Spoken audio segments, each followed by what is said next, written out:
एखादा आपल्याकडे टेबल आहे समजा, म्हणजे की ज्याच्यामध्ये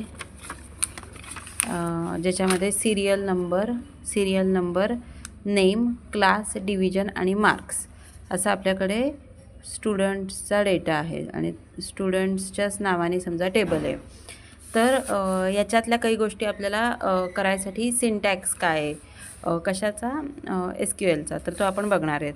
तर आपल्याला पूर्ण टेबल डिस्प्ले करून हवा असेल तर आपण काय म्हणायचं, तर तिथे आपण काय वापरणार, सिलेक्ट ऑल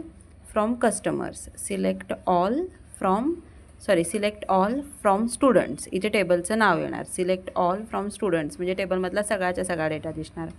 त्याच्यानंतर काही पर्टिक्युलर कॉलम्स आपल्याला सिलेक्ट करायचे असतील, की जसं की फक्त नेम, क्लास आणि मार्क्स, किंवा तर तेवढेच कॉलम आपण सिलेक्ट करायचे. Select serial number, name and class from students. Okay, जेवढे जर का पर्टिक्युलर कॉलम सिलेक्ट करायचे असतील तर select serial number, name, class from students असं आपल्याला लिहायला लागणार. त्याच्यानंतर जर का ह्याच गोष्टी आपल्याला पर्टिक्युलर कंडिशन्सला सिलेक्ट करायच्या असतील, म्हणजे समजा की आता आपल्याला असं हवं आहे की असेच स्टुडंट्स दाखवा की ज्यांचे मार्क्स मोर दॅन 80% आहेत. ओके, ज्यांचे मार्क्स मोर दॅन 80% आहेत.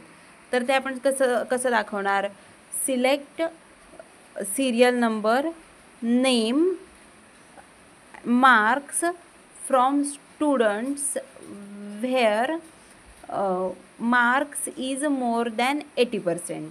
Okay, marks is more than 80%. आणि समजा पर्टिक्युलर क्लास आणि पर्टिक्युलर डिव्हिजनचे स्टुडंट्स आपल्याला हवे असतील तर ते कसं आपण सिलेक्ट करणार, select serial number, name, class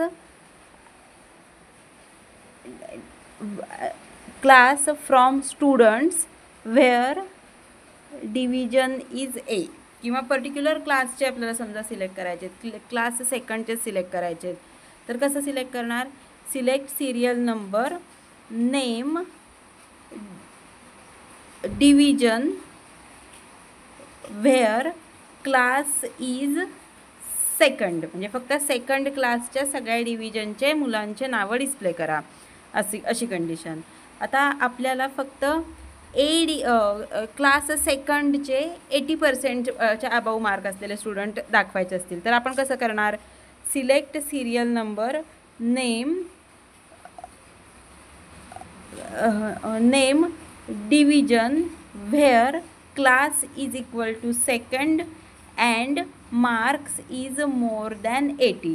म्हणजे इथं आपण अँड ही कंडिशन यूज करणार, व्हेअर वापरून अँड हे वापरायचं, म्हणजे where class is second and marks are more than 80 असं वापरू शकतो, असं वापरायला लागेल आपल्याला. आता समजा आपल्याला मार्क्सनुसार असेंडिंग ऑर्डरमध्ये अरेंज करायचं आहे हेच, तर select all from students, order by marks,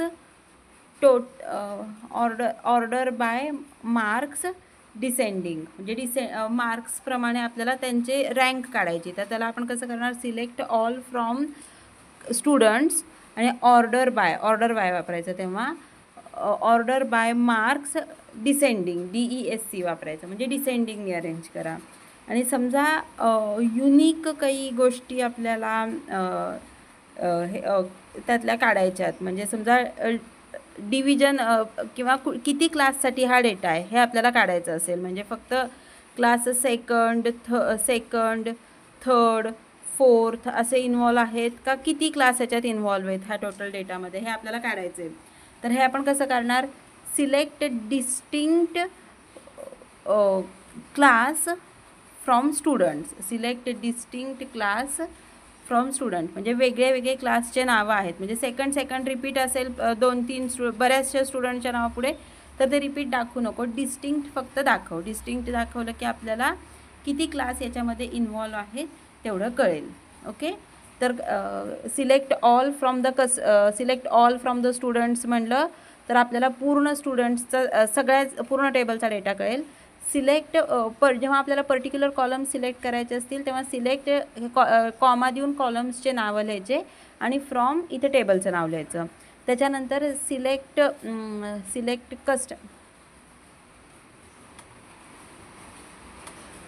आता इथं कॉलमचे नावं लिहिले. सिलेक्ट किती कॉलम हवे त्याच्यानंतर टेबलचं नाव लिहिलं फ्रॉम टेबल आणि व्हेअर लिहून आपण कंडिशन लिहू शकतो. म्हणजे where class is second and marks are more than 80% किंवा class is second and where class is second and marks are more than 80% किंवा किंवा ऑर ही कंडिशन पण एखाद्या ठिकाणी आपल्याला वापरायची असेल तर आपण वापरू शकतो. म्हणजे अँडच्या ऐवजी ऑर, म्हणजे एकतर मार्क्स मोर दॅन 80% किंवा क्लास हा सेकंड पाहिजे असं पण आपण सिलेक्ट करू शकतो. जेव्हा आपल्याला मार्क्सनुसार स्टुडंट्सना अरेंज करायचं असते तेव्हा ऑर्डर बाय हे वापरून डिसेंडिंग ऑर्डरनी अरेंज करायचं किंवा असेंडिंगनी वापरलं तर कमी मार्कवाल्यांपासून स्टार्ट होऊन जास्ती मार्कवाल्यांकडे जाईल. आणि select distinct product category from distinct class from students असं केलं तर फक्त कोणत्या क्लासेसची ही इन्फॉर्मेशन आहे हे इथे क्लिअर होईल.